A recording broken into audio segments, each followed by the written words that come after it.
SIM Husky ADB150. Naka full LED na po ito pong kanyang high beam and low beam. At meron po itong split na daytime running light na parang nagsisilbing kanyang mga eyebrow. At para po itong may pangil dito sa bandang harapan. At clear color naman po ito pong kanyang windshield. At ito po ay hindi adjustable.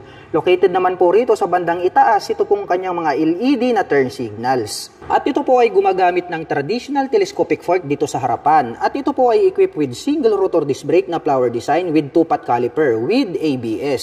Gray color po ito pong kanyang caswheel at ang sukat po ng kanyang gulong rito sa harapan, ito po ay mayroong sukat na 120 by 70-13 at equipped na rin po ito ng TCS, also known as traction control system. At ito po ay mayroong fuel tank capacity na 15 liters at meron naman po itong fuel consumption na 45 km per liter. At malapad po ito pong kanyang upuan, combination naman po ng black at gray ito pong kanyang seat cover. At gray color naman po ito pong kanyang integrated na grab bar. Buksan naman po natin ito pong kanyang upuan para masilip po natin ito pong kanyang under seat storage.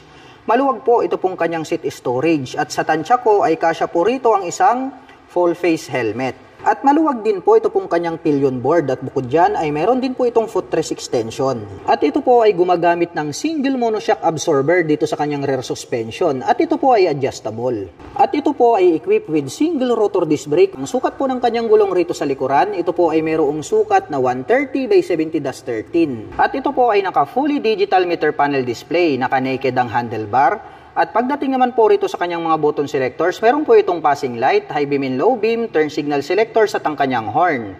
Habang dito naman po sa kabila, meron po itong hazard button, engine kill switch at electric starter. Naka-smart keyless system ang ignition at meron na rin po itong integrated na USB Type-A port. At meron din po itong side pocket, maluwag din po ito at pwede po tayong maglagay rito ng mobile phones. At ito po ay equipped ng liquid cooling system. Naka-full LED na po ito pong kanyang taillight at meron pa yung maganda at astig na daytime running light. Naka-pop up naman po ito pong kanyang mga LED na turn signals. At pag-usapan naman po natin ang kanyang engine specifications. Ang SIM Husky ay meron po itong 150 cubic centimeter engine displacement. Naka single cylinder, single overhead cam, 4-stroke with 4 valve.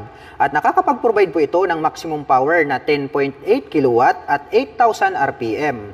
Habang nakakapagbigay naman po ito ng maximum torque na 14.5 Nm at 6,000 RPM. At ang presyo po ng SIM Husky ADB150 ay nagkakahalaga po ito ng 152,900 pesos.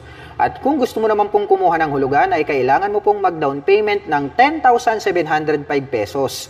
At mayroon naman po itong 7,905 pesos sa loob po yan ng 3 taon.